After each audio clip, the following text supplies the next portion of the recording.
Thanks for being here tonight.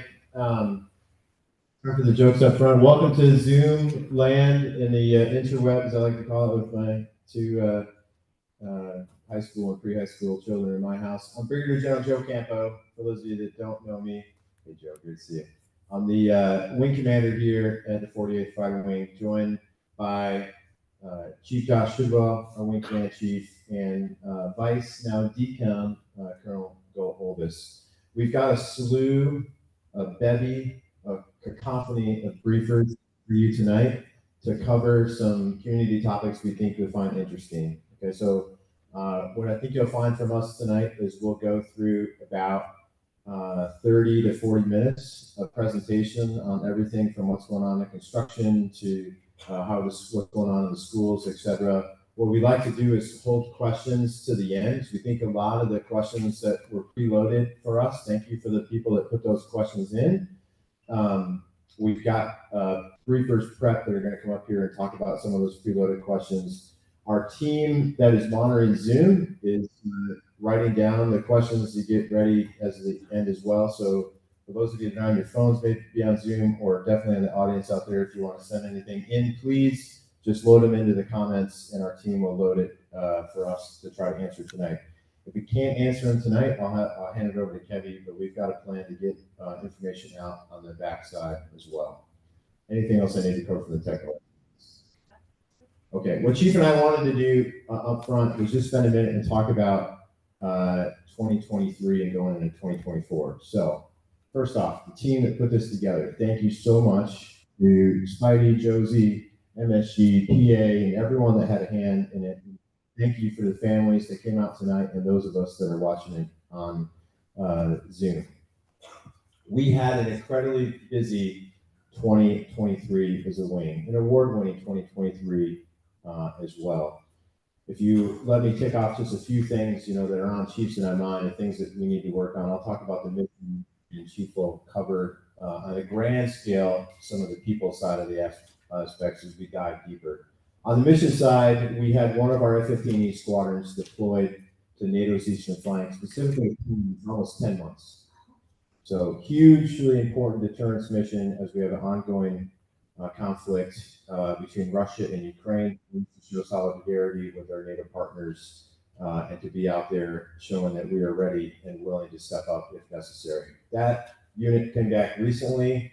The 492nd was that unit, and almost immediately before they were even home, we had just sent another Strike Eagle squadron out the door to the CENTCOM area responsibility. Right before we sent that unit out the door, things changed drastically between Israel and Hamas. We have people that are in the CENTCOM AOR that are obviously near that conflict. It is the number one thing that I'm concerned about as a wing commander right now is the safety and security of our personnel that are deployed. We're watching very closely what happens between Israel and Hamas. We have no other taskings right now to go forward, but obviously if the conflict were to escalate or other state actors were to get involved, there is a very real chance that we could get a phone call to put more of our people and our equipment forward. But right now, we just have that one scheduled deployment that was all the way out the door. We continue to work on F-35s. We'll talk a little bit about construction, but we've got a lot of F-35s on the ramp and a lot of the personnel here. What we don't have is all the facilities for our F-35 personnel to work from. That is definitely a stressor on the workforce, both on and off duty when we talk about work centers and also things like dormitories and our family housing. We're after all of that stuff. We've got some nice lights at the end of the tunnel going into 2024, but right now that F-35 team that's getting those jets, those personnel ready to go if need be, is working a little bit harder than we think they need to, simply just based on the conditions that you can imagine are out there when they don't have all the facilities and everything that we wanted to have for them as we started bedded down operation. On the training side, I'm going to list off the countries we went to in either late 22 or early 23, and this really encapsulates Chief Tizzles and my tour here. Some of these I'll try to tell you if we went there twice. Norway at least 3 times, Sweden, Finland, the Baltics, Estonia, Latvia, Lithuania, the Netherlands, Belgium, Denmark, Germany, France, Spain, Italy, and Greece. And that was just me writing those down in about 90 seconds. We went to a lot of places. As Americans in the 48th Fighter Wing, whether you are a supply troop, you're in POL, you work in maintenance, you're in medical, you're on the flight line as a maintainer, you're a pilot or Wizzo, the team in NATO wants to train alongside with you and get better and show that we have solidarity and that we sharpen each other's iron. What that meant for us here, and we love that, right? So what that meant for us here is a lot of requests to go on the road. Some of those packages are very small and maybe just a couple of days. Others were large, hundreds of us on the road. Well, not us. I don't get to go to Greece. That would have been awesome. But no, maybe cold like Norway, which was awesome, by the way. But hundreds of us on the road for weeks at a time to go out the door. So the team did a great job in 2023 of not only balancing the mission requirements, where we had to get real world operations out the door when the phone rang, to balancing the training that we have to do, both for our own readiness, but also to help other nations in NATO maintain interoperability with us so that we're all stronger together. I'll let Chief talk about a little bit about some of the other projects before we kick it off to the briefers. All right, so one of the things I wanted to start off with is talk about, one of the boss and I's favorite things to do is everywhere we go, we get a chance to brag on all of you. And so we really believe that this is the best wing in the Air Force. Obviously, the best fighter wing. And really, we have some stuff to back up that assertion. And I just wanted to cover just some of the things that the folks around you have done in the last year. So we had USAFE's best hospital, and they this last year got their joint accreditation. So thanks to all of our medics in the room. We were certified as the best medium-sized chapel in the United States Air Force, and benchmarked a program called HOPE that we had coined Torchbearers, that is now spreading. They're testing at 11 other bases to spread out to the entire rest of the Air Force. And then most of you are familiar with the race that we have for all the youth in the summer. That's just a fantastic program that we have. Our ammo are back-to-back champions at the worldwide competition where they build bombs to see who can do it the best, and back-to-back. That is your 48 Fighter Wings munitions team. The Secretary of Defense compares the best maintenance unit across all of the different services, and one gets recognized as the Secretary of Defense Maintenance Effectiveness Award winner. That's also here at the 48 Fighter Wing. AFA Citation of Honor, the first F-35 initial nuclear security inspection in the Air Force, and then just the best in USAFE, the best large CE squadron, contracting squadron, comptroller squadron, SAPR team, aircrew flight equipment team, and most of the individual awards as well. The safety team, the best diversity inclusion team in USAFE, and the a ton of individual awards, including the USAFE Civilian of the Year.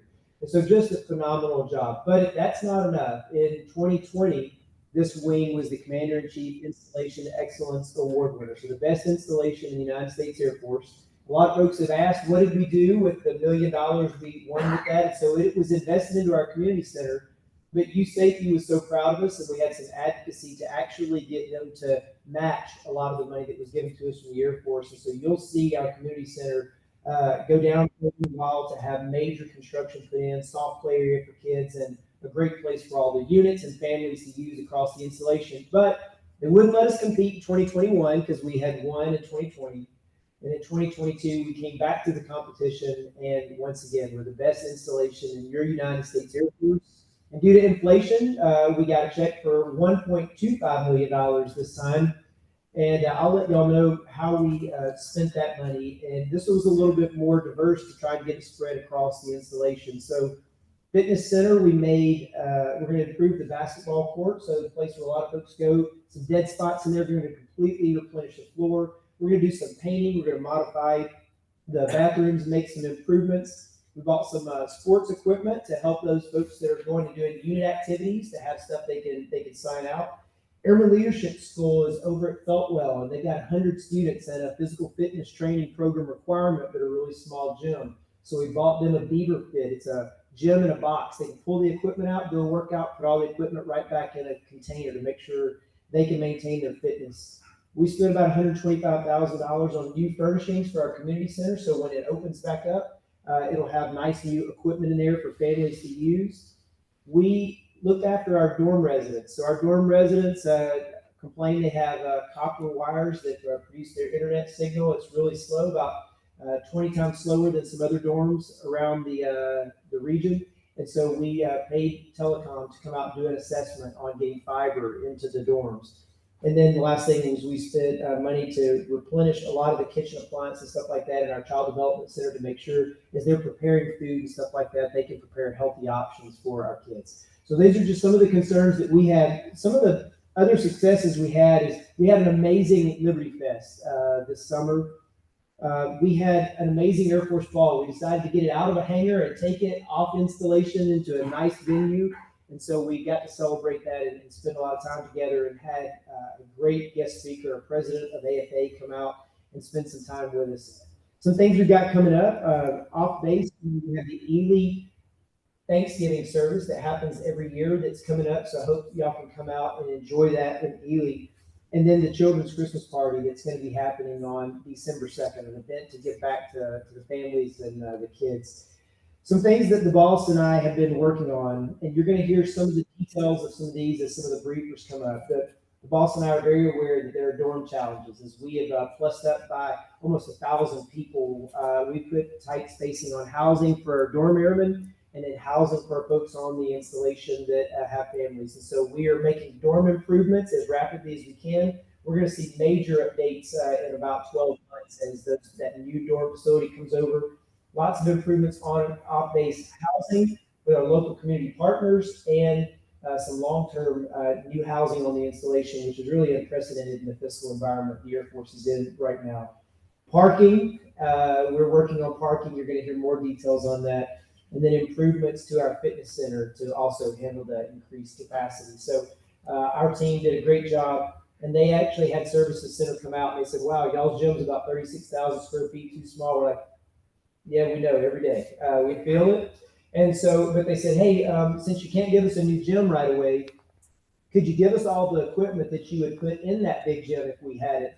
And so just because of their advocacy, we got about $600,000 worth of additional gym equipment that is starting to arrive here in the month of November, and you'll start seeing some of that new equipment out. So these are just a few of the things that we're working on, and our team's going to get into details on more of those things. And the boss can talk to you about that's, looking in the past, where we anticipate going in 2024. Yeah, let me close out with 24 if we have time left. We got a busy calendar in 24 as well, but I know we got a lot of people who want to go up and talk. So Jake, I believe you're next. Oh, we got a lot of support agencies here. Go back aside, sorry. I don't want to take too much time. So these are just some of the experts we have in the room to answer your questions. And again, we'll get them to the right. If we don't have the people in the room tonight, we'll get them to the people to get you an answer back. Slide forward for me. Kevin, if I miss anything else. Slide. Here's a nice picture of Chief and Goat and I. All right, Jake, come on up. Thanks, sir. Okay, for those of you who don't know me, I'm Lieutenant Colonel Jake Roney. I'm the comptroller here at RAF Lake Mead, which means that, for those of you who don't know what that means I'm the money guy. So I thought I would come up here and just share a little bit about what's going on, the things you care about. The first one is, you probably heard the rumor that the Patriot Express has been canceled effective 1 January. Patriot Express, also known as the Rotator. That's the aircraft that we contract that goes from Milton Hall to Baltimore, and typically is used for military families traveling with pets. The primary reason that was canceled is because low ridership. It's hard to pay for that if it doesn't get used. And so, in exchange, that one of the things that went into that calculus, though, was that the Air Force had already approved, effective 1 January, the reimbursement for pet travel expenses. There's a lot of things in there, just like there is for any other reimbursement, but you should know that it's for coming or departing an OCONUS location that, like we're in here, it's limited to $2,000. It's limited to one pet. One pet is defined as one cat or one dog. So if you've got a hamster, a turtle, a bird, or some other, a horse, Alligator. or hope you don't have that in housing, but if you've got an alligator, any of those things, your reimbursement for that transportation would not be covered. And then the big foot stop there that you should know is traveling with a pet. If you got here with your pet, you know it was challenging. Getting back will also be challenging. You have to plan ahead, plan way ahead. And if you don't do that, if you find yourself in a position where you get to the departure and they turn you back because you didn't do all the planning necessary for your pet to travel, that's not going to be reimbursable. So please keep that in mind. The rest of it I'll talk about here is COLA, because I think that's going to be much more hot topic, because I saw that I think appeared on the question list 5 times. So why, the big question is, why did cost of living allowance go down while the cost to buy things continues to go up? It's a really simple question with a very much more complicated answer, but I'll share at least the basic premise there is that the cost of living allowance while you're OCONUS is designed primarily to offset the difference between living in the United States and living here. It's not designed to offset the rising cost of inflation, which is happening worldwide. Congress authorized a military pay raise that averaged 4.6% last year for military members, and a BAS increase of 11.6%. That's what that's for. That's designed to help offset the cost of inflation. Does it get there? Of course not. But that we'll continue to hope that Congress can look for an additional increase in the next year, as they've done many years over the past. But cost of living allowance is not for that. It's again designed to help offset the difference between living in the United States and living here. Inflation in the United States has exceeded the rate of inflation here in the United Kingdom. That's why your cost of living allowance is going down, because the relative difference between living here or living in Kansas is actually much closer than what it was. There are a number of factors that go in that. The one of which that you are all asked to participate in annually is triannually, which is the Living Patterns Survey. We did that, and I would encourage you when the next one comes out to do so. Annually, the next time you'll see this will be in February. They do the retail price survey. That they fill a shopping cart with 120 items, and they go around and they compare what does it cost to buy these things in the United States, what does it cost to buy them at Tesco or at Aldi or one of those kind of places, and those things combined with the foreign currency exchange rate, those three items make up the cost of living allowance. And so you'll see the first decrease, the first half of the decrease go into effect on 1 December. So for military members on your end of month paycheck. For civilians, that will not affect you at this time. But note that your cost of living allowance entitlements are also subject to foreign currency fluctuation. And so because of the foreign currency differential changing, you can see it when you go and look at the bank rates. They're a lot closer to 1-to-1 than they were a couple of months ago. You should expect to see your cost of living allowances shrink as well, just not quite at the same rate, same time. So you'll see the first half go into effect for military members at the end of November, effective, and then the second half, the date has been to be determined, but Congress has said you can only do a decrease once every 6 months. So I'm expecting May of 2024 to see the other half. If you've been around a while, you were familiar with what it used to look like. Your COLA would go all up and down. It would change every single month as the foreign currency would fluctuate. Now you don't see that. It stays pretty stable, which is kind of nice. But then when they do the readjustment, you're going to see a much sharper drop all at once.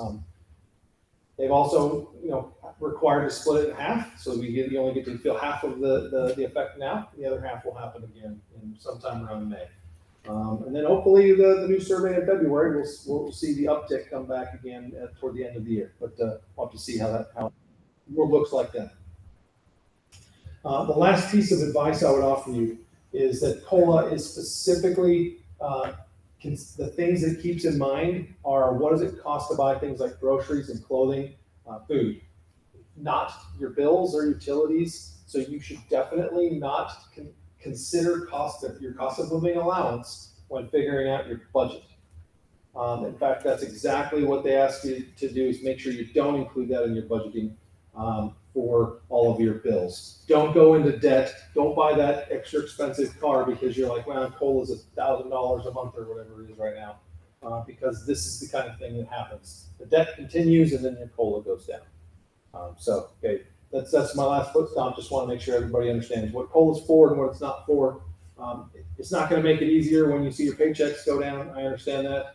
But hopefully it helps you understand why we're seeing the decrease despite the obvious, what we see around us is that it's still quite expensive to buy things. So, okay, over to whoever's next. I will say while they hand off the mic to the Civil Engineer Squadron, for those who are visual learners that are having a hard time making sense of COLA math that are in the Zoom room, we are going to be publishing in the next few days some handouts of flow charts that if you weren't able to completely track what Colonel Roney was saying, it shows it in the picture. So in the coming days, that will be up on the lakeandheath.af.mil website. Howdy. Howdy. Makes me feel good. Lieutenant Colonel John Fusen, the 48th Civil Engineer Squadron Commander. Old picture, I now have a much better mustache that my wife has requested. And with me is my better half and partner in crime at work, Chief Master Freddie Morgan, who I end up spending more time with than my other better half at home, Larry, who's in the audience as well. We had a big slide of construction updates about all the things going on RAF Lake Heath and RAF Caldwell for construction, because you cannot throw a rock without being a construction site. Based on some of the survey feedback, we tied it up to a few very specific subjects that we'll be as transparent as possible about, so everybody knows what's going on. And we'll start with the AP's fuel station, because every time I see General Campo, he reminds me that he spent an hour and a half going to get gas over on Milton Hall. So here's the story with the AP's fuel station. As we dig down to remove the existing tanks, we have to be careful and remember that we got to be good stewards of not only our soil here in the U.S., but the UK soil while we're here. So we have to be very careful about how we do that and observe for any potential contamination of fuel in that site. Additionally, if you haven't noticed, there's a lot of moisture in the UK.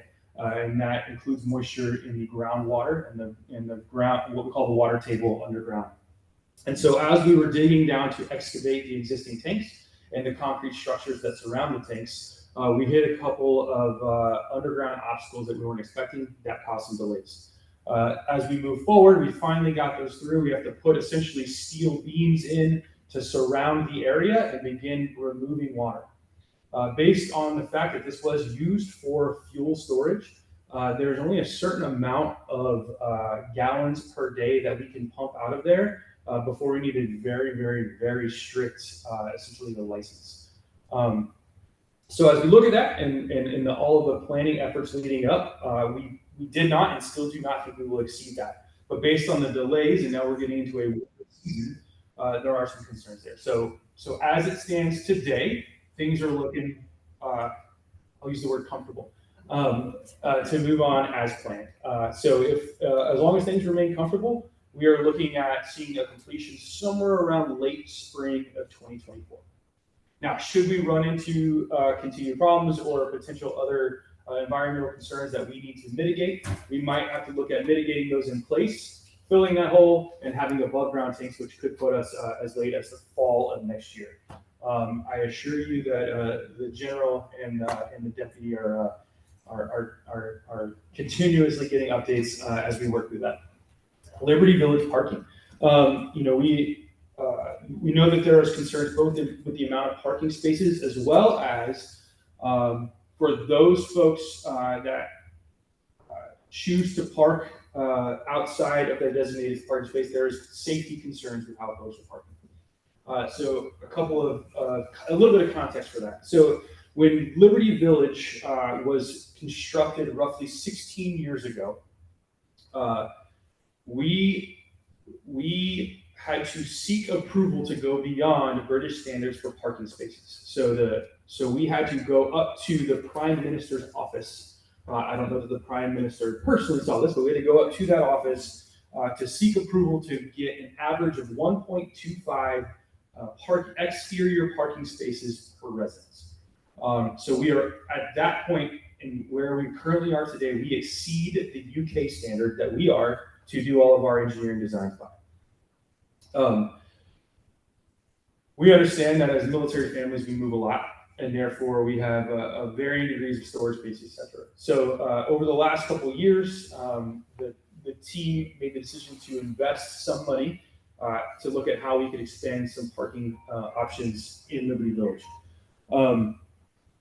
We have to, there's a pretty limited budget there, and so in order to maximize that budget, we have to do a survey to ensure that we wouldn't need to move any utilities, meaning if you were going to create a parking spot on some infrastructure like gas lines, water lines, or whatever, we couldn't afford to move that because now we're going to lose 10 of those parking spaces. So beginning later this month, we are going to begin constructing pretty slowly and deliberately roughly 170-ish additional parking spots across Liberty Village.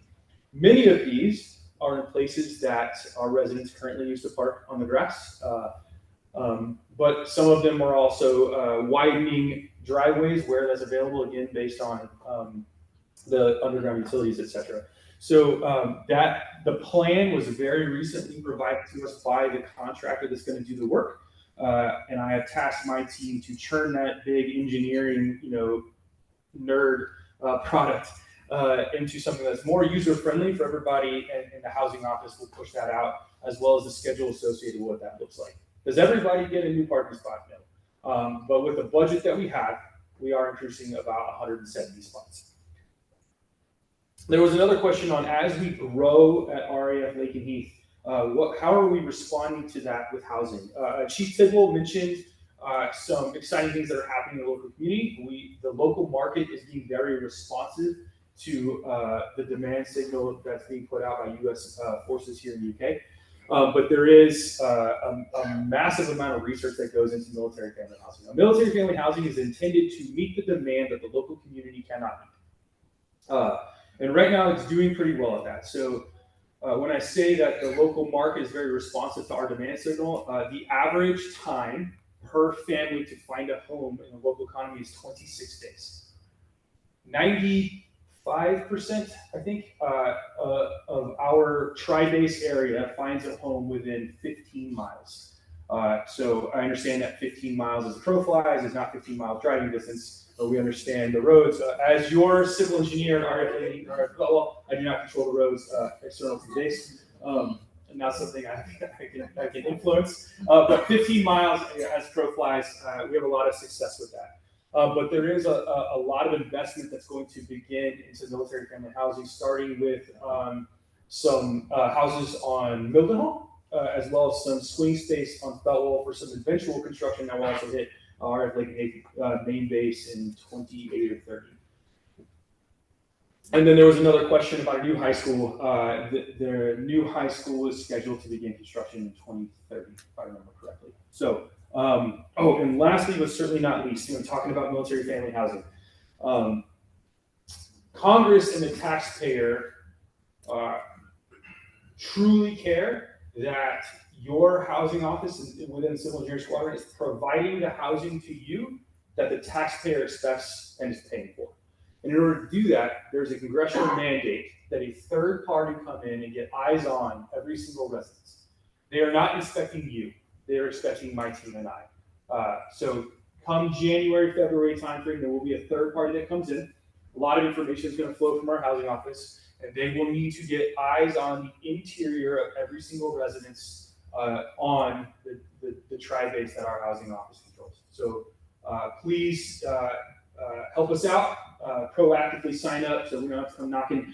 I got a housing office who's trying to get folks into houses in less than 26 days off base.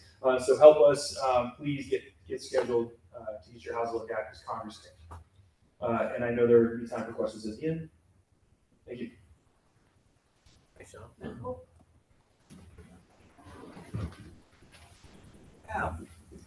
Good evening, everyone. I'm Colonel Valerie O'Brien. I am not the Med Group Commander. I'm one of the squadron commanders over there, but our Med Group Commander-in-Chief for TDY this week, doing some good training and learning.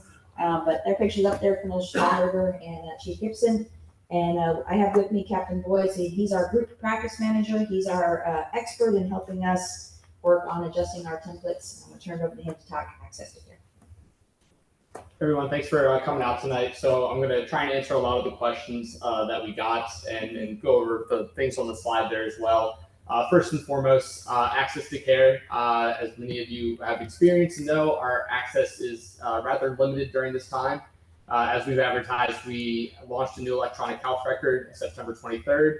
With that new launch, which we haven't launched a new health record since we switched from paper records to the original electronic health record, Alta, in the early 2000s, I was here for that. has caused a little bit of degrade, and that degrade is from training, obviously, on the new system, learning new workflows of the system, because it's very, very different, even though it's still healthcare.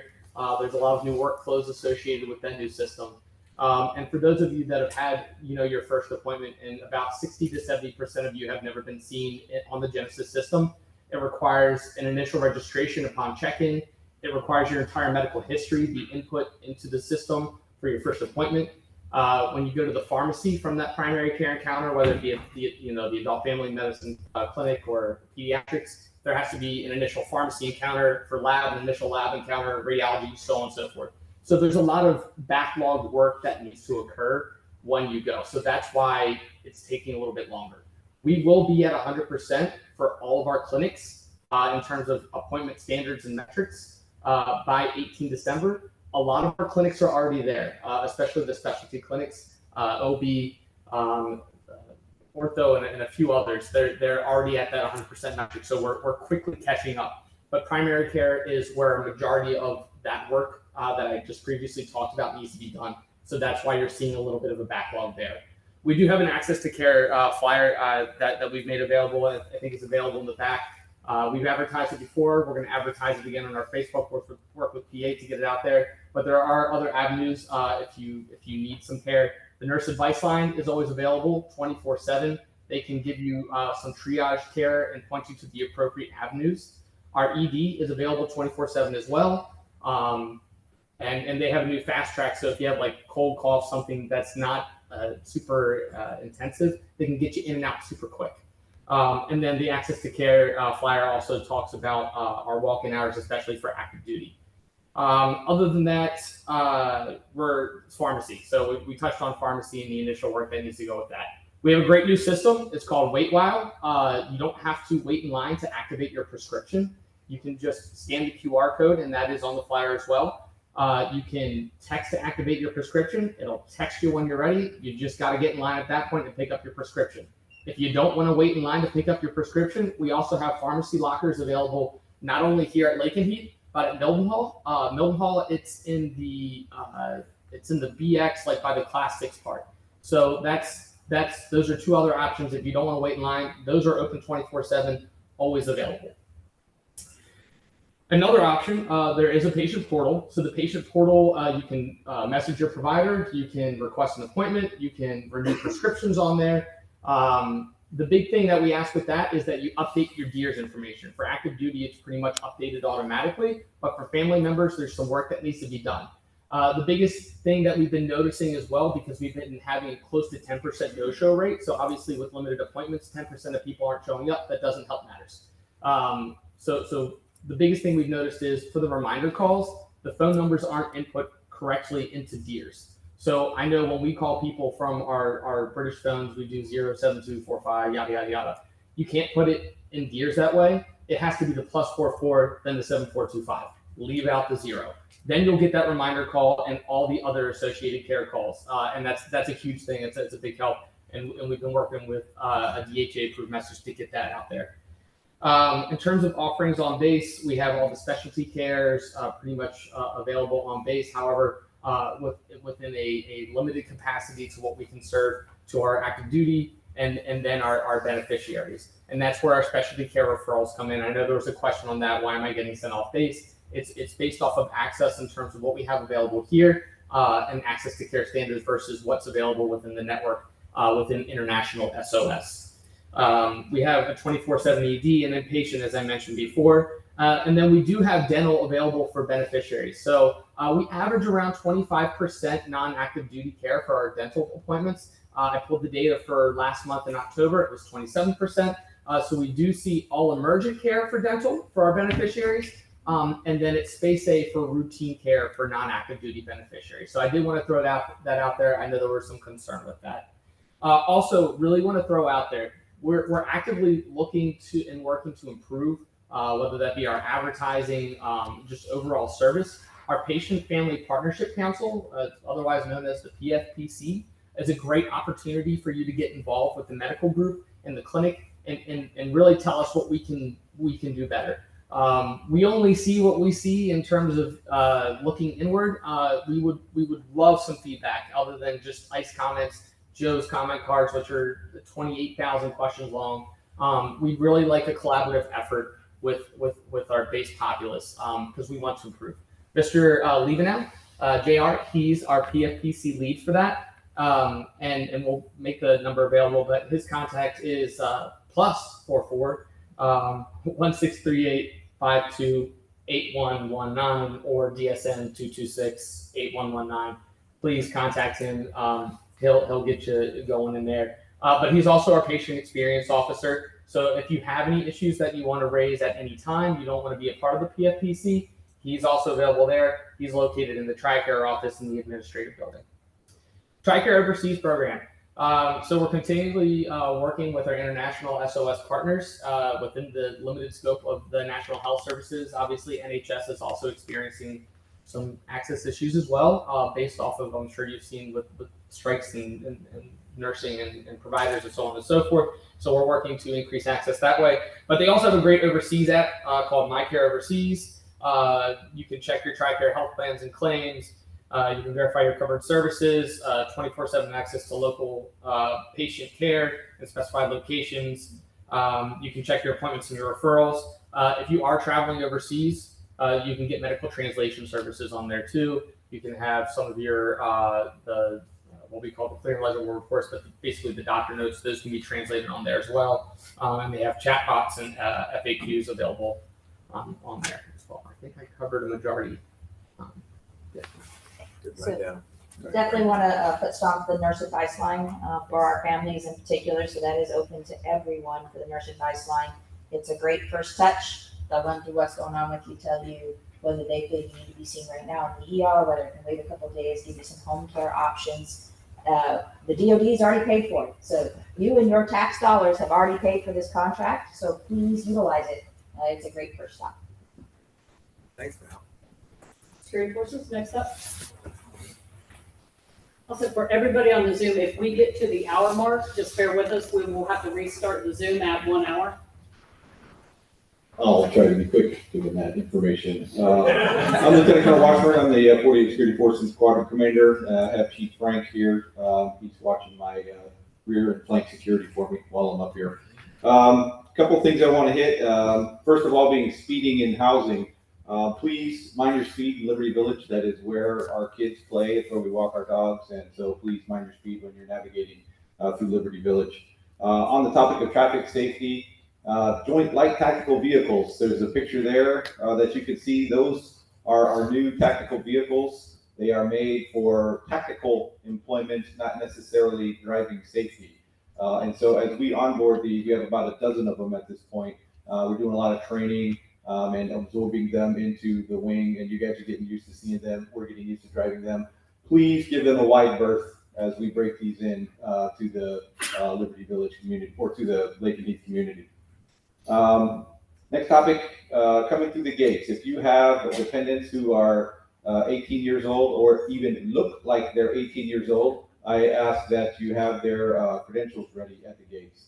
Our regulations require we're checking everybody who's 18 years or older, and some of my gate guards might think that folks look 18, they're going to be, asking. So if your children look like they're 18 plus or minus a couple of years, please just have those ready, and it makes your transit through the gate quicker, and it keeps us from having backlogs as folks are digging through wallets and whatnot to get to those. As a reminder for our escort policy, if you sign people onto the base, you are responsible to escort them for the duration of their visit on the base. So please don't get caught short there. For initiatives, we have a Facebook page, a community outreach page, we're posting a lot of this stuff out there. Feel free to join up on that page, and we try to pass out a lot of good information to that venue. Liberty Village parking. I want to make sure my armed escort is still in the back of the room. He is. He's back there. He's got my back there. So there 5 or 6 comments on there about parking in Liberty Village, and Lieutenant Colonel Fusion has already kind of opened that topic up a little bit. Why isn't it enforced? Well, we've written 17 citations in the last couple of weeks, 16 of which have been for parking. 1 has been for an expired road tax violation. So there is some level of enforcement going on out there. As we try to balance that traffic safety against the flexibility afforded to the community, knowing that it is not an ideal situation, that is the tough path that we're trying to navigate there. Provide balance between community flexibility and traffic safety. So if you're parked in an area where it's going to make it hard for a fire truck to get through, and there's a lot of vehicles parked double yellow, you're probably going to see some tickets there. And even in this last round of ticketing, there were at least 1 person who saw driving suspension because of the totality of so it's not just an empty threat there. We track the points assessed to those tickets, and it could result in the driving suspension. So as that traffic or the parking project expands and improves the parking situation in Liberty Village, there will be a follow-on effort to paint red lines where there are existing yellow lines, and if you're on those red lines, yeah, you're going to get towed, not just ticketed, but towed. For public service comments here, please make sure you're keeping all of your vehicle registration and licensing requirements up to date. The host nation is very good about sending you out annual reminders, and don't just let that sit on your counter, right? Get after that. They are advancing their technologies every day, and that a lot of their patrol cars will read your license plate as they are driving around, and they'll get you that way, and you've been seeing a lot of that. Abandoned vehicles, teammates. We're always on the lookout for abandoned vehicles. Okay, so some of our you're a sensor out there, so if you guys know better than we do in a lot of cases that vehicle's been sitting there a long time and is probably abandoned. So there's a number up there to call, and we will start the process of getting that vehicle ticketed. There's a legal process we have to do to wait a certain amount of time before we tow it, and then it sits in impound before we take it off and get it crushed. So our impound lot is frequently full. And then just if you're PCSing and you know that there are agencies out there that will pay you for your vehicle, right? So don't abandon it. And if you know that there's one abandoned, please let us know so we can get after that. Base supervision policy. So we just hung on our Facebook page this chart. There's a lot of information on there. I'm not going to read the whole thing to you, but this chart outlines what your dependents, the freedom that they have at the age tripwires, like a 10 to 11-year-old can be left alone in quarters without a sitter. They cannot be left alone overnight. They can be left unattended during daylight hours. They can be left unattended in a car so long as the keys are removed, but they cannot look after other siblings. And so that's just an example for the 10 to 11 age bracket. And it gives you a good idea of the flexibility afforded to you and your siblings as they cross age thresholds. We hung that out on that Facebook page, that community outreach page. So if you want to see the whole detailed version of it, please join up and take a look at that. Last thing I'll say, December is UK DUI prevention month. They are going to hit that pretty hard. So it's likely that you will come across checkpoints with breathalyzers and the like, and just know that that's part of the UK's DUI campaign, where really the month of December, they're going to be hitting that hard. So I will be here for questions after, and again, I have armed security in the back. Thanks, man. District Readiness up next. Sir. Good evening, team Lincoln Heat, I guess. So I'm Major Alan James. This is Chief Jones, who's my wing woman at the squadron. And together we lead a PAX team that I want to brief really quickly on the Patriot Express, but particularly some of the other things that they cover. So up here we see that anything travel related, TDY deployments, anything official, to include emergency leaves, which I think is something that sometimes get lost in translation for our teams. They work with our first sergeants in the Liberty Wing to schedule our teammates that need to get back home. I added some of the information where they can be contacted, but wanted to veer into the Patriot Express particularly. Our team, who's led by Sergeant Wimberly, who's here as well, are going to be putting together a newsletter to provide to the local tri-base area to answer some of the frequently asked questions we get on the Patriot Express. And now that that's going away on 1 January, what are your options, particularly those of you traveling with pets, now that you have to schedule that separately? So there is a process, and we're working through that, and more to follow on that. And lastly, I wanted to brief on some of our civilian vacancies. As we all know, our local nationals are our continuity here, and sometimes we struggle to fill some of our vacancies.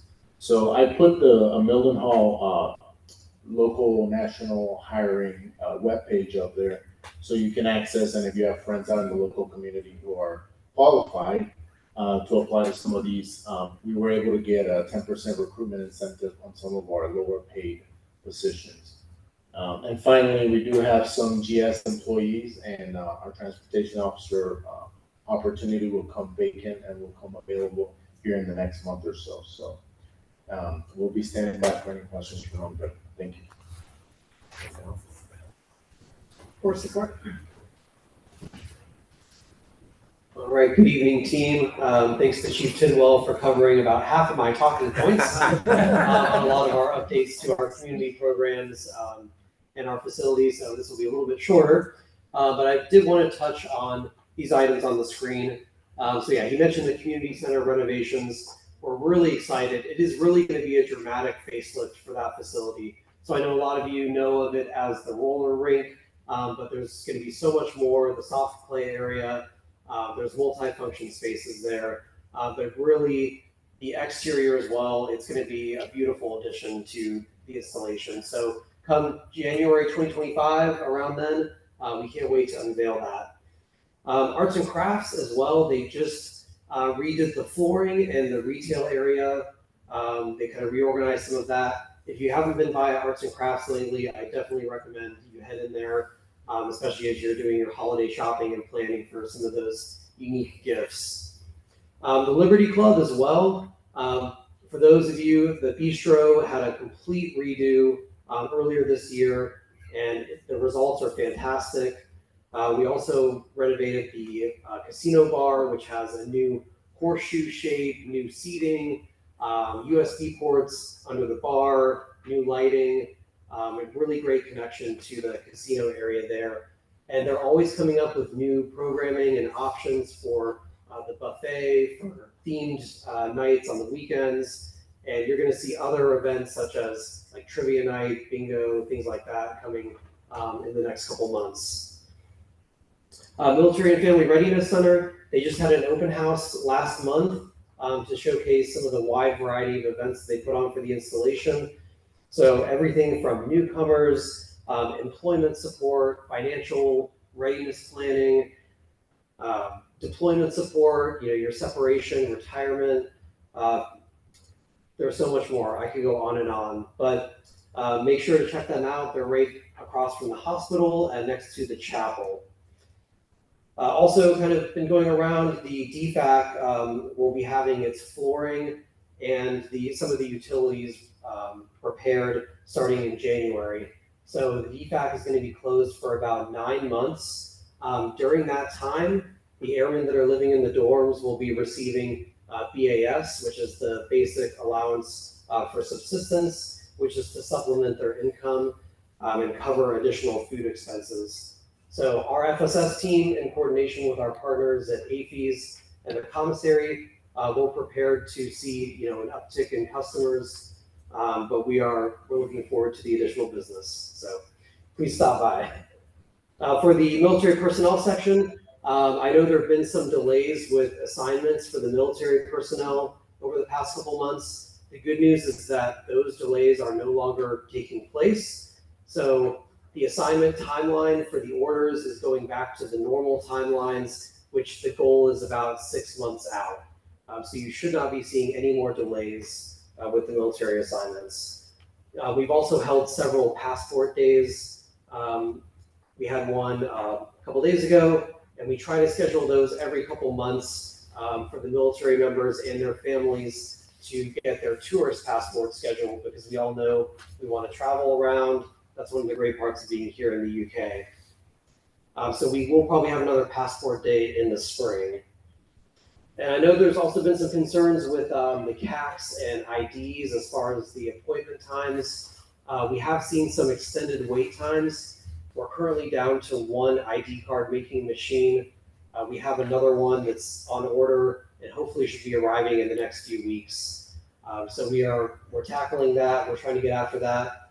As an alternative, there is also Mildenhall if you're looking to make appointments for your CAC or IDs. Chief Tidwell also mentioned some of the improvements coming to the fitness center. So we're going to be modernizing and refreshing some of the spaces, including the weight room, the basketball court, and getting some new equipment. So we'll be pushing out some updates over the next couple of months on those. And related to fitness, I also wanted to touch on our youth programs and the open rec. So at the youth center, there's this open rec program, which has a component for those ages 9 to 12 and also for teenagers. It costs $15 a month, but it's for some after school programs, and it includes also events certain nights of the week on Fridays and Saturdays. Sometimes they have some free events, but this is a good alternative for some of those teenagers that are not allowed in the fitness center without a parent or guardian. The next slide I want to touch on, so Chief also mentioned the Children's Holiday Party. We are so excited for that on the 2nd of December. That is the biggest event that we put on here at Lake and Heath, aside from Liberty Fest. Santa, if you guys went to the event last year, you know that Santa came in on a jet, so that may be happening again this year. We're really excited for that. And then also the Turkey Trot coming up next Saturday. That's 10 o'clock in the morning at the fitness center, and you can also win a real turkey, so you can get that Thanksgiving meal started. We're really excited for that. So thank you. I'll pass it on to the next person. Okay, next is the Defense Commissary Agency, and Colonel Washburn said he would loan you his armed escort. Thank you very much. I think it's needed. So up here we have your benefit refrigeration and hot food. So refrigeration is currently working, so I guess I don't have anything to say. Oh, probably not going to work. Okay, so refrigeration. We've had issues since I've been here. I got here on April 5th, and I was kind of introduced to the base with the General and Chief Tidwell, the newcomers briefing, because somebody called out, how come refrigeration doesn't work at the commissary? So my wife pushed me up here, well, it was over there, but up here to speak to that. So here I am again, speaking to it. It's still not working properly. So when I got here April 5th, went in the store, and sure enough, it was broken. Everything seemed to be broken. We didn't have peanut butter, I guess, for a while either. There were quite a few issues. So it was introduction by fire once again. I can say with probably over 100% that we are way better than we were, and we're going to get way better than we are.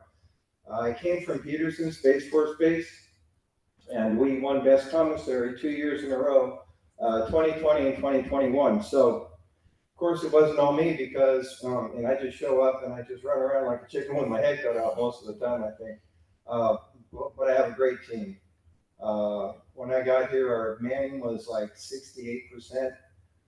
It's back up to 90%.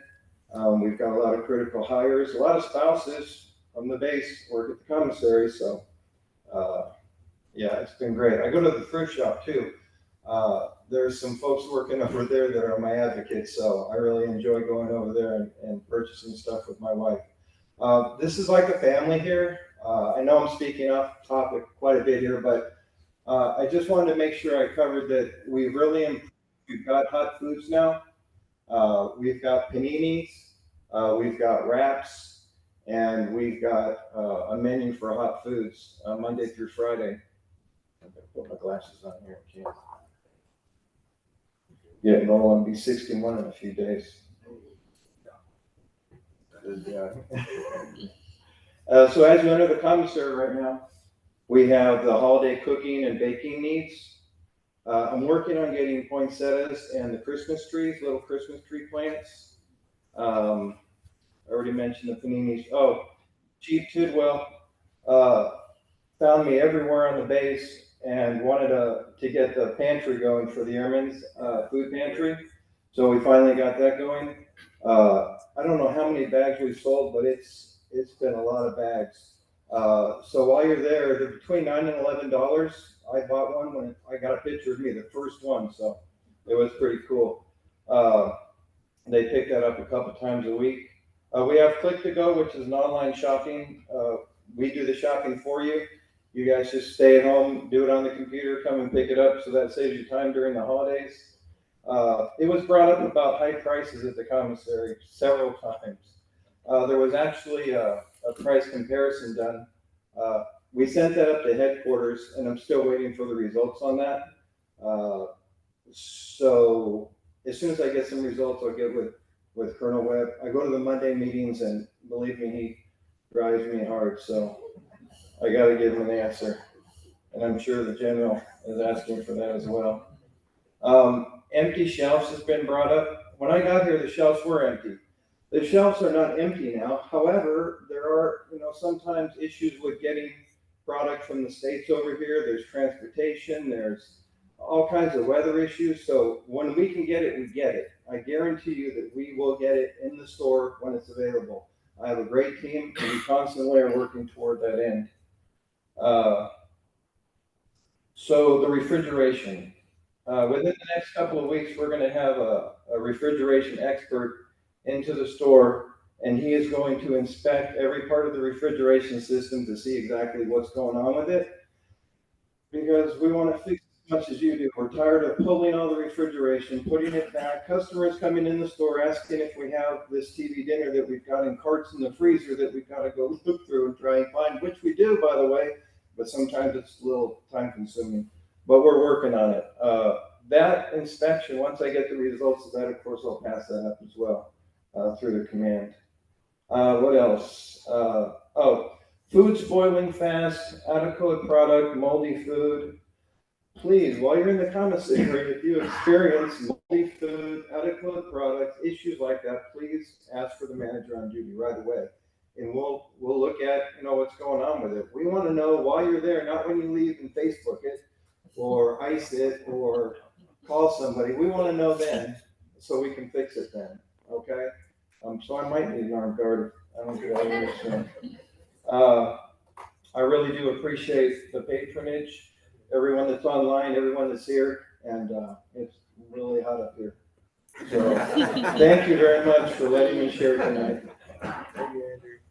Thanks. Okay, next up is DoD, and again, reminder in a few minutes, at 1900. Okay, just kidding. We got 30 more minutes. So we have DoD, and then we'll move into questions and answers right after that. All right, good evening. I'm Dr. La Liberty, and I am the community superintendent over here on the UK side for our schools. First, we just want to thank everybody for your partnership and supporting our schools. We reach out and we have partner units. We have a number of people who are invested and interested in our schools. So we do have a number of jobs to include our substitutes and paraprofessionals open constantly. Those are a continuous running on jobs. We need people to go in and apply. If people are interested in particular positions, reach out to the school that you're most interested in going to, because what happens is a referral list will come and each school receives the same people on those lists. So let's say Mr. Malloy knows that somebody's interested in subbing or a paraprofessional position, he can work with the other complex administrators to work that out. All right. We do also have coming, we're all excited about our universal pre-K. There are a lot of details that we don't really know yet, but we do know that it is open to all children who will be 4 years old by September 1st.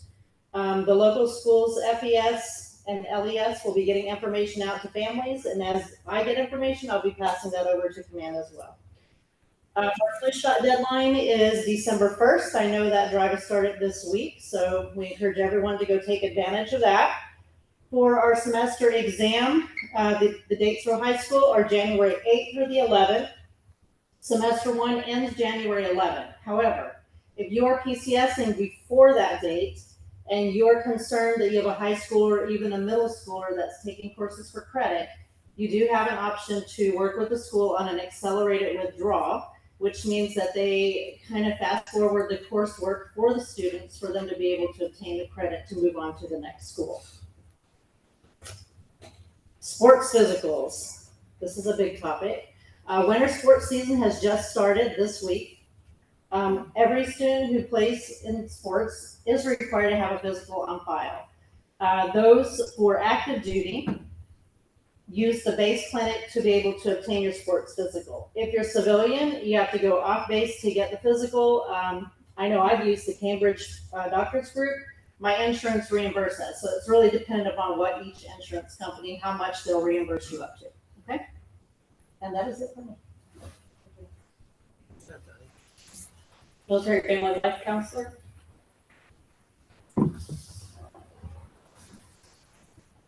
So I'll just take this one real quick. I'm Josie Cordova. I'm a deputy at the MSG.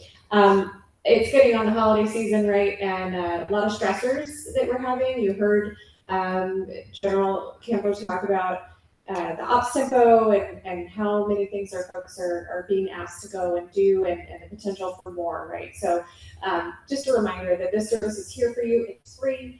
They don't keep any records. You can go and there are also flyers out in the hall on a table that you can take with the contact information with you. You can take a picture of the slide, whatever you like.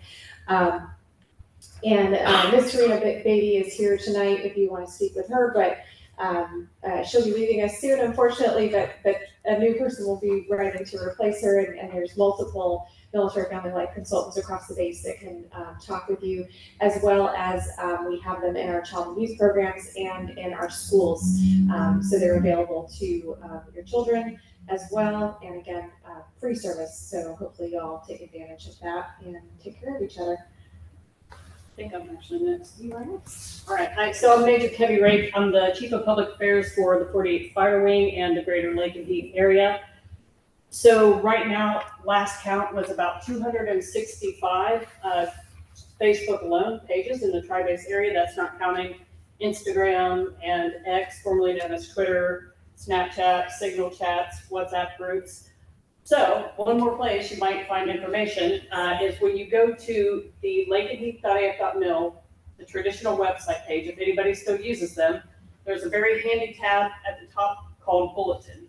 So this is where we hang a lot of information. The other neat thing is anybody can submit. There's a little plus sign at the bottom of the page. We will QC it for propriety and for other issues, but we'll go in and approve most things that you want to submit there, where there isn't another consolidated place to put it. So speaking of information, this is one area where we will hang the link to this Zoom call, and then also some of the pamphlets that we mentioned and here in the room we were able to see, but everybody on the call or on the video is not able to.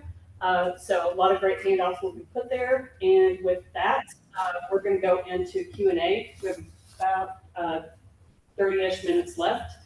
I'm going to start with the room here, and then we'll go to Zoom and then to some of the precedent questions via the survey. So I will call the questions, or one of the moderators will, and then we will bring a mic to you if you're in the room, and then find the subject matter expert to answer it. So first thing, any questions in the room? Or is everybody a SME or a supporter? Oh, you guys so easy. Okay. Come on. All right. Put somebody on the spot. So, Well, we Ben can has a question. He's looking at me really weird right now. When are we gonna get a Popeyes? Repeat the question. Okay. There was a rumor that there was going to be a Popeyes built at the new gas station when it opens back up. That is a lie.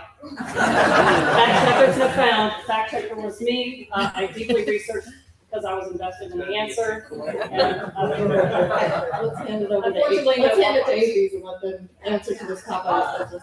Okay, Avies is here with the real answer. Well, the real answer is, we are gonna be doing a expansion of the Express with Gas. It's going in front of the board because we are a DoD agency, so we have to get everything approved. So the expansion is we're gonna add an additional 10,000 square feet, and there will be a drive-through restaurant. Okay, we're not quite sure. I know we're leaning towards Popeyes, but we're talking Popeyes, KFC. Chick-fil-A, I'm sorry. Starbucks. Unfortunately, We have a Starbucks. Chick-fil-A won't play with us. We need chicken on Sundays. So, yeah. It's not a rumor. We're not committed to anything just yet, but there will be an expansion of the Express. I have a question for AT. It's regarding the vending machine. Yes. Hi, I'm Claudia, and I work at the dorms, and I have a question regarding the vending machines, and it's not just at the dorms, it's throughout the base. So I wanted to see when they would be getting removed, updated, or. I do have good news on vending. Unfortunately, we had a contract with a company called Selecta, and it was a European contract, and they failed to reach their commitment. So now every country now is reaching out for their own vending. We do have a new vending contractor. We've asked them to provide all new machines, contactless. So they're working on that. We're going to be 12 to 15 are going to be rolling out fairly quickly, and the dorms will want to. We're going to reach out to see where we want those first vending machines to go. So slowly but surely, we are back in vending business. Okay, well, one came into the Zoom and it asked when the new high school was gonna be built, which we heard was 2030. But the follow-up is projected for 2030. The follow-up to that, and I don't know if this is part CE, part security forces, but in part the school, is how are they gonna look at where the school is to vicinity of the dorms, and how is that interaction going to be monitored?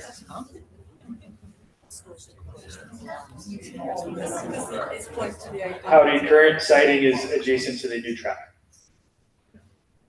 I think that they meant high school age kids and dorm age airmen in vicinity of each other. We have that right now at the 800s, where some Right. of the high schoolers are hanging out at the 800 building. Right, so the new high school will not be located near the dorms. It'll be located closer to the village, adjacent to the new track, kind of in the area where the new shot put discus field is going in. That is the extent to which the civil engineer commander can answer that question. Yeah, General Ken, let me, if there is a specific safety security concern about the way the 800 series high school are in the vicinity of each other, and that's something we need to look at. We'll surely do that with our security forces team and our wing leadership team to look at that. I'm only aware of one incident in the 18 months that Chief and I have been here, where we had I would call an appropriate interaction between a high school aged person and one of our active duty personnel. If that is in fact more going on, then Tanya and Joe and I would love to be able to make sure that we address that issue. So there you go. You see another question, Ethan, or? I had the Zoom question, sir, whenever you're ready. Well, I thought Kevin was rocking those. She has three. Got a two-headed monster here. All right, sir. Feltwell residents are wondering if there's any chance that families can utilize the back gates located by the fire department to be able to walk to downtown Feltwell instead of having to drive through the only gate in the front.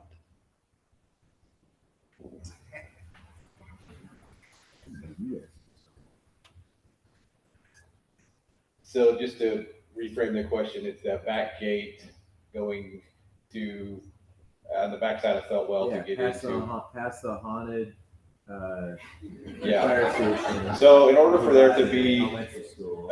a gate, there has to be a lot of physical security features that are not present or prevalent at that location. So without a significant investment in physical security, we can't use that gate in the manner that you're describing without significant risk. Not currently designed. It is not, sir. For going and coming. Yeah. Individuals are wondering where they can get more information about the Med PFPC. individuals can contact me. Our next PFPC meeting will be tomorrow at 10 o'clock at the Commander's Conference Room. But they can definitely look me up, email jose.r.libunau.civ@health.mil. I'm the only Libunau in there. Spell your last name, Jose. Libunao. Okay. So like I'm leaving now, but it's Libunau. What's your phone number? We passed your phone number. Phone again. number, please. Yeah, you can contact me at DSN 226-8119, or that's 01638-528119. Cut faster, Ethan. Got it. Thanks, Jose. While we're on Med Group 1, I think the only one you guys didn't really answer during your brief was, do 16 to 18-year-olds need to be seen in pediatrics? Would it not free up some appointments if they could be seen in general care? So family practitioners, I happen to be one, are perfectly capable, licensed, privileged to see that age group. However, we are no better manned in our adult family health clinic than we are in pediatrics. And so right now, looking at enrollment and empowerment, that's why we have our 16 and 17-year-olds still in pediatrics. But as I mentioned, the fantastic Captain Boyd has joined us, and we're looking at empowerment enrollment across the entire facility to see where we can maximize that and potentially shift patients as need be to maximize for all. Okay, now we're going to go back out to the critical section.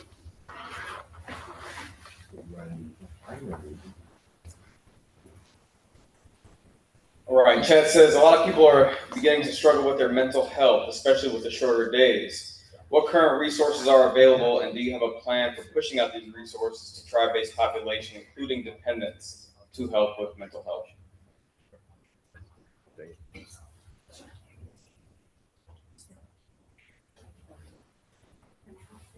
Sorry, what was the question? Yeah, so for primary care. Yeah. Goes out. So mental health resources, that's a wide topic. That's not just the med group, right? So understanding that the mental health clinic within the med group is for specialty mental health care. And so that's folks who have psychiatric diagnoses and need specialty care. That being said, there are a lot of other resources around the base. So as Ms. Josie already briefed, the MPLACs are a wonderful resource, paid again with your tax dollars already paid for. So they are a wonderful resource. Your chaplains within primary care, we have what's called behavioral health optimization program, or primary care in, or behavioral health in primary care. It's been called lots of things over the years. Unfortunately, we have a hard time keeping people staffed in those positions here.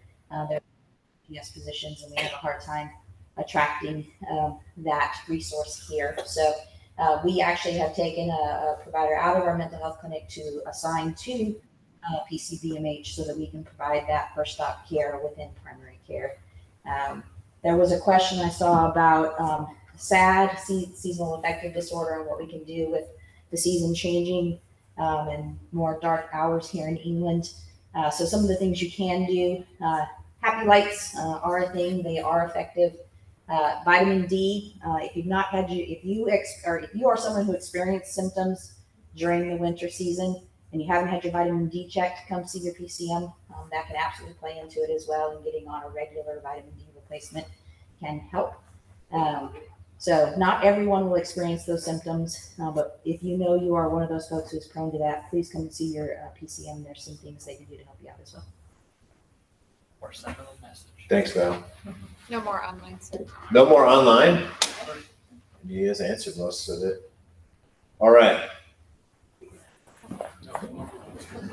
Everyone says PT and yeah.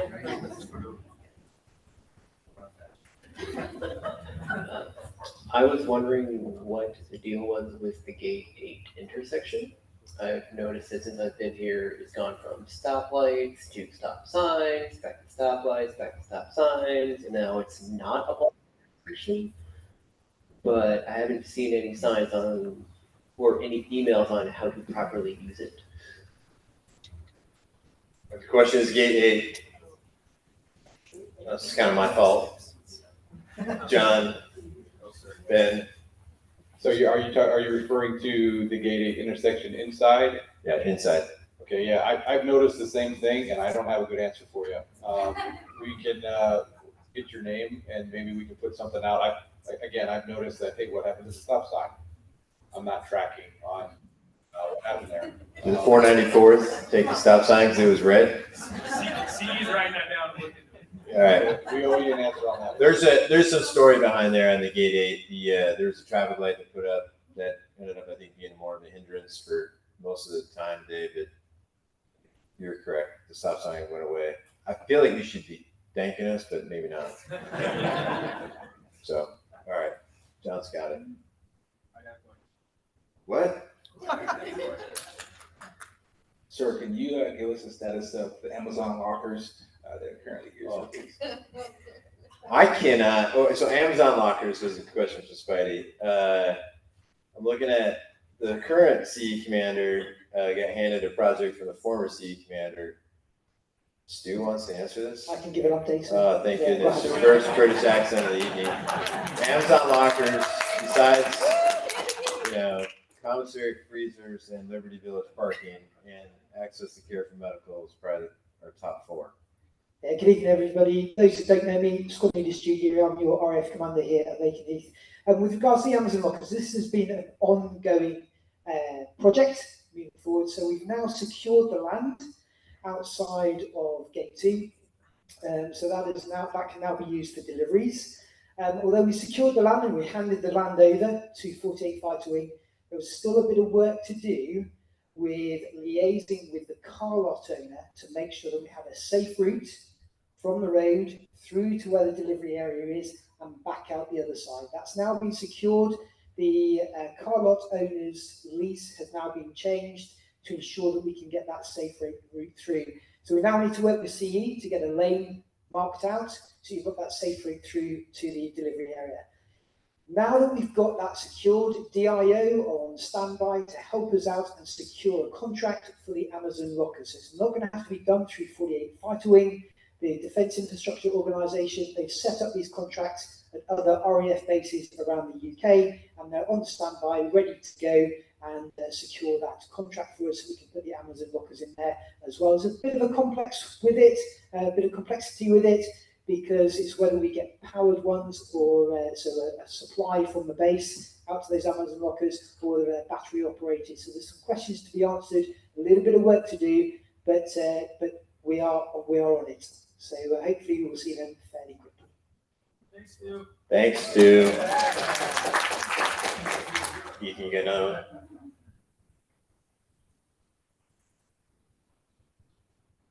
Sir. Very bottom.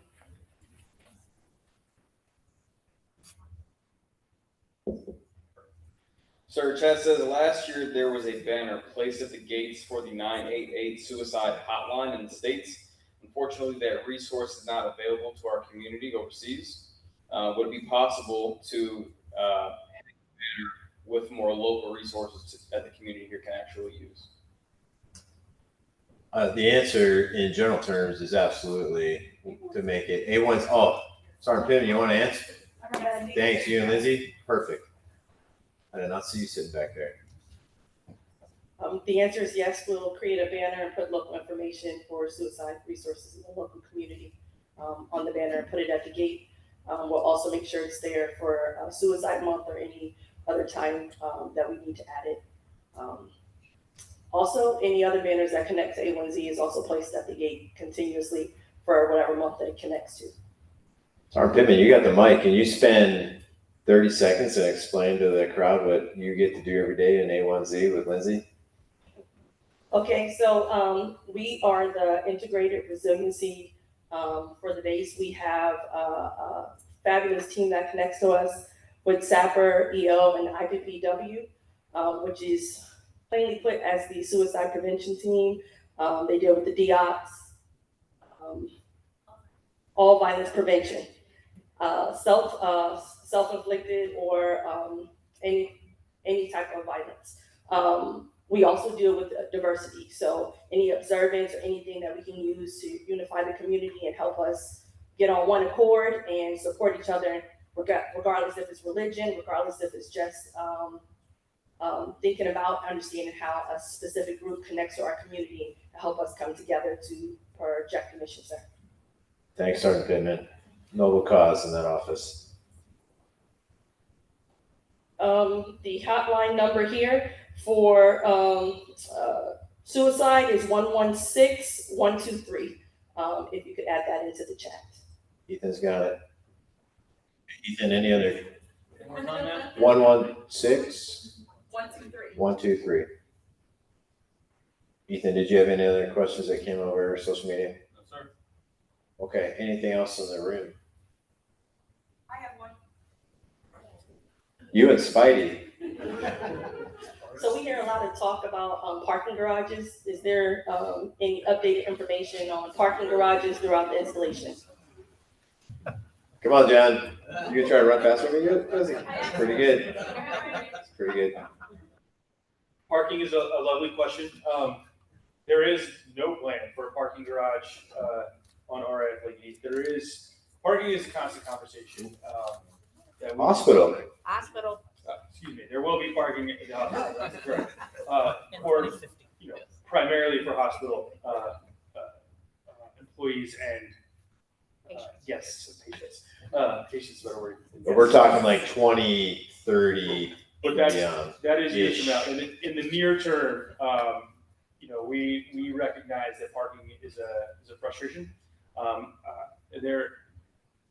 A member of another organization that was formerly a member of my organization said this to me the other day as I was thinking about solutions for parking. Sir, you don't have a parking problem, you have a walking problem.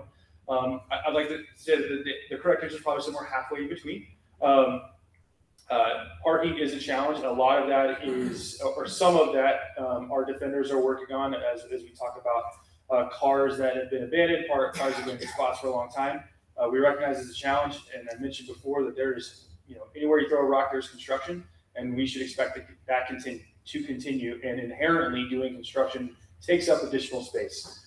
So we are working with the DIO. Stu mentioned the Defense Infrastructure Organization on some potential projects that they are working on where they would possibly provide additional spots as well.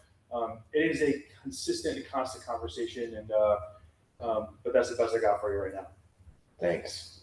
Got one more from Zoom. Ian McLaughlin asks, is there any alternate entrance or exits into Liberty Village in talks?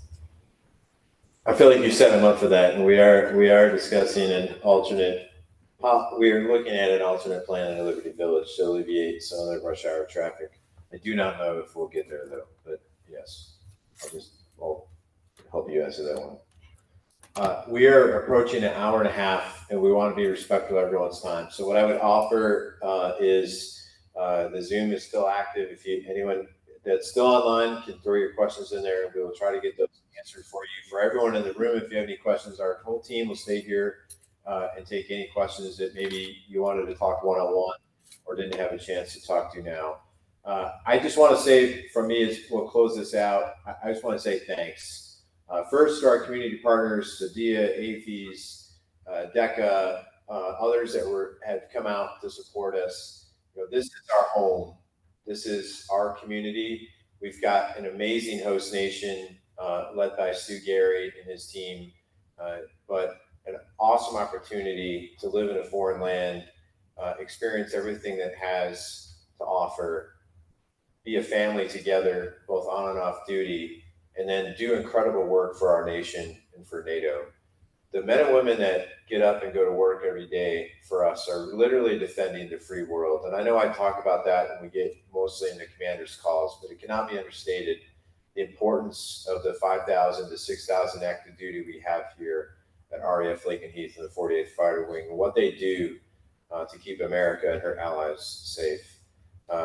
I appreciate everybody's giving us a chance to come out and tell you all the amazing things we're working on. We have a little joke about parking or commissary coolers or where we're going to get our next hot meal from if it's fast food. But the reality is the team that is in here tonight, whether we're from DoD or from DoD, we're working really hard to continue to look at the amazing community we have now and continue to make those improvements that we need to make this a great living and working environment for our airmen and our families, for the next 25 years.